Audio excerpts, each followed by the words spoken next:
So I've been seeing this take going around for a few days now where I'm pretty sure this is rage bait. I think I saw this dude on a later tweet say this was rage bait, but he said, not gonna lie, Spark and Zero takes more skill than DBFZ Dragon Ball FighterZ. You have to account for key vanishing,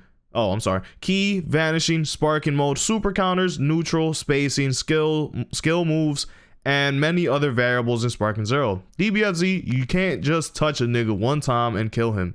Spark and Zero actually has back and forths, game clears. Yeah, so I'm not gonna lie, this is clearly rage bait, no lie.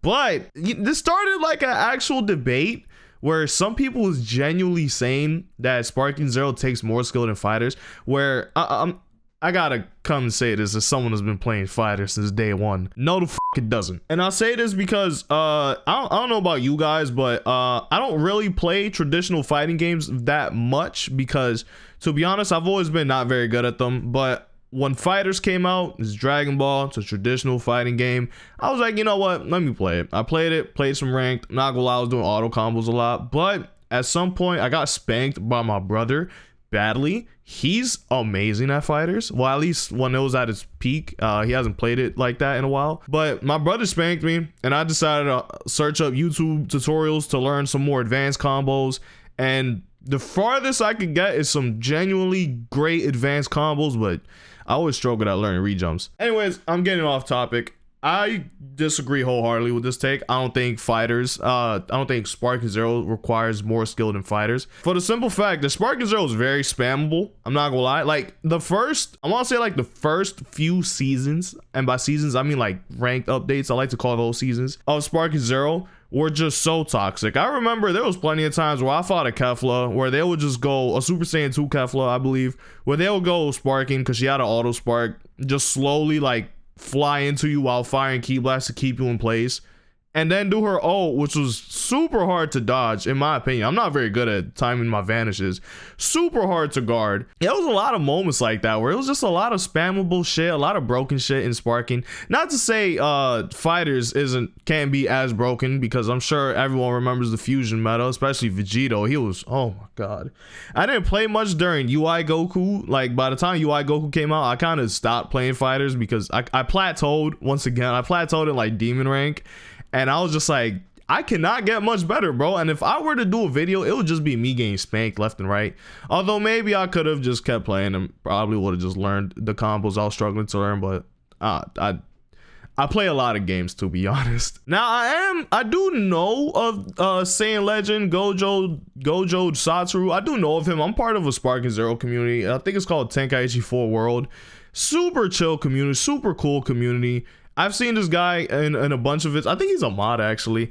And there's a couple of other faces in that community I've seen that also share this take. Although I'm pretty sure this guy later on admitted this was just rage bait, which it's obvious it's rage bait. I always tell people, stop falling for obvious rage bait. Like you can tell when it's rage bait. Although there are some people that genuinely believe it, but it's very clearly rage bait. Don't get me wrong though, Spark and Zero definitely requires skill. Like there's people saying it requires no skill, and no, it requires skill. I think it's one of the more skilled arena fighters you can play. There's a lot of cheese in it, but like if you play someone that knows what they're doing, like you're gonna get spanked. There's moments where I got spanked and I'm playing and I think I'm decent at best, but there's people that just straight up wash me sometimes on rank, and I'm not afraid to admit it. I'm not that good at the game, and that's fine.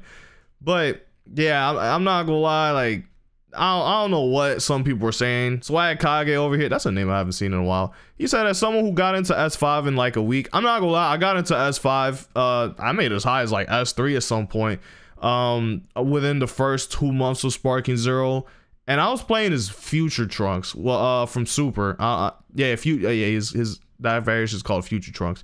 But I was playing his Future Trunks, base Future Trunks, because I liked his Lightning Sword Slash super attack. That was like my favorite super in the game until they nerfed it. I'm not gonna lie, I made it to S3 very quickly within the first like 2 months of the game's launch. And mind you, this is me on top. This is me getting to S3 while also creating YouTube videos. I work a full-time job where I work 10-hour shifts, and then like right after I get home, as soon as I get home, I go straight to editing videos. But yeah, don't get me wrong, Sparking Zero, super fun game. I just don't think it's I don't think it's more skilled than a fighting. If you would have said a game like Mortal Kombat, I would 100% agree with you, just because like I'm a little bit biased versus NetherRealm games because they're so spammy. Fighters, I don't know. Fighters is one of those games that I've seen some crazy shit on Fighters. Like even defensively, I've seen some crazy shit where like there's moments where I swear I mixed up my brother and I didn't even mix him up at all. Like he's able to block everything I threw at him, and it's tough, bro.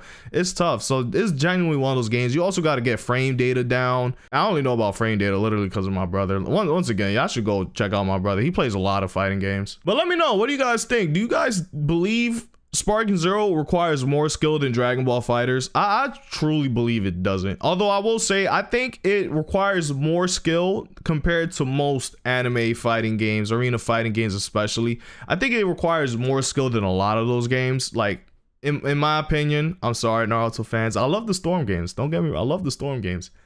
I think it's a lot more skill based than Ninja Storm. And even a game like Xenoverse, I think is more skilled than Xenoverse as well. And I love Xenoverse. That's still, I'm gonna be honest, it's still my favorite Dragon Ball game.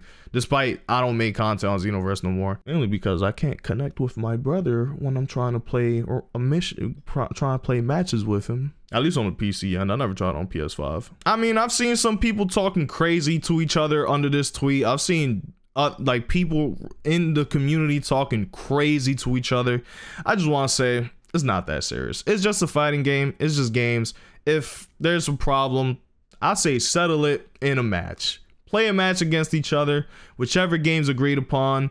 And if you're a fighters guy, I mean, I personally think anyone could get into Sparking Zero. Like if you're a fighters guy, get some quick reps in Sparking Zero and I don't know, try to shut bro up, or vice versa. Like if you truly believe fighters isn't that good, like I don't know, climb up to the higher ranks with fighters. That's just me personally. I was really interested in getting back into fighters, especially when they revealed that Super Saiyan 4 Goku DLC. But yo, it looked like Jesus is coming in. My God, it just got like mad bright on this side of my room. But I really was getting interested in getting back into Dragon Ball FighterZ once they revealed the Super Saiyan 4 Goku DLC. But I've seen some clips of the most recent patch, and I'm not gonna lie, I'm not putting myself through that. I've seen some crazy clips with UI Goku especially, and I was just like, you know what? Maybe this ain't for me. I do believe, I believe a lot of anime deserves a fighters version of their series, because I truly believe like you give an anime a traditional fighting game that's actually good, it will go far. It would be huge off the fact that it's a popular IP. Like a lot of popular IPs just get carried by name alone. And if you give them like a great game, especially anime games, like a great fighting game, you're gonna carry that shit for years, bro. All in all, once again, I know I asked this earlier and then I just kept yapping, but if you guys have anything interesting you'd like to say about sparking versus fighters, or just sparking skill ceiling in general, let's talk about it in the comments. I'm not opposed to people's opinion. Like if you truly believe it, like I'm willing to hear people out. Personally, I just personally think fighters requires more skills. Because, and I'll base this solely on the fact of I plateaued in like Demon Rank, I think. Because I think Demon Rank's after Super Saiyan 2. I know I plateaued in Demon Rank. I kept like falling down, going back up, falling down, going back up. And Sparking Zero, I went as high as S3. And I feel like if I continued to like keep playing ranked as I did previously, like when the game first came out, I most likely would have reached S1 or even Z rank. I just never did, just because to me, especially like when it comes to ranked, I'm more of a single player kind of guy. I like playing by myself because I get pretty competitive, and if I start losing a lot, I physically start getting mad myself. You know, that's just me. Anyways, with all that being said, everyone stay happy, stay blessed, and stay safe. We can talk about it in the comment section below. I'm willing to hear out everyone, whichever side you're on. I'm willing to hear out everyone, and I'll share my point of view as well. Just let's try to be friendly. Let's not talk to each other crazy, please. I don't like when the community does that, especially the Sparking community. Sparking community has been so toxic as of late. Well, it's always been toxic, but anyways, peace out, everyone.